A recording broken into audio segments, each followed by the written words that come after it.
खतर के हीट ज्यादा तो यम कोर मुश्किल सान पे सर्वाइव गयो पानी से वारिया फन गुसो गसनी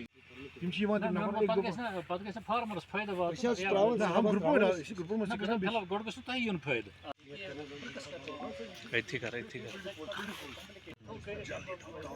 तथ फायद तेल मईस मज यह कर आज गो जुलाई 5 दिन टेम्परेचर कम समर सत्र थो ज्यादा कंटिन्यू सेकंड फर्स्ट ईयर मगर मैट मगर ये first crop first crop first April तक पता तम कोता गो सह मसला कोता गो सर वम चलान शनवे फंक्शन बे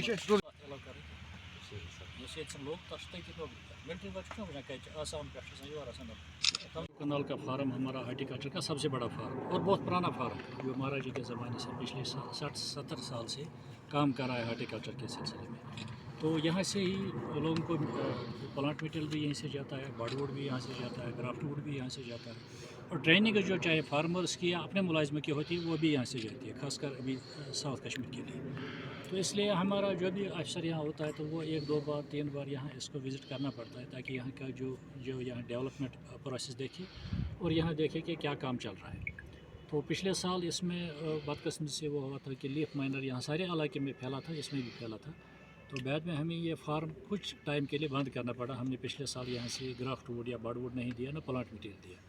तो इस साल अब आप देखोगे कि अभी सारा फार्म ने जो यहाँ स्टाफ है, जो फार्म मैनेजर साहब और इसके साथ जो टीम है, तो उन्होंने काफ़ी मेहनत करके इसको कंट्रोल किया है। अभी आप देखोगे लीफ माइनर इसमें वही 2-3% जो सारे इलाके में यहाँ भी है।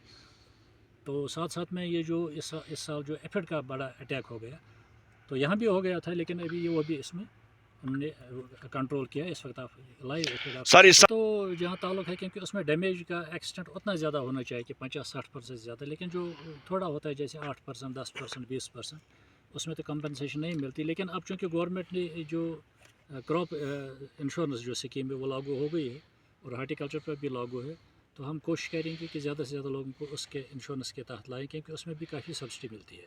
और डायरेक्टर एग्रीकल्चर उसमें नोडल अफसर हैं, तो हम देखेंगे उसमें हम कैसे इम्प्लीमेंट करेंगे ऑन ग्राउंड। और साथ साथ में अभी आप देखोगे जो हाई डेंसिटी है तो उसमें नेट होता है और नेट पर भी सब्सिडी, और सारे मैक्सिमम हाई डेंसिटी बाग जो है उनमें नेट लगा है।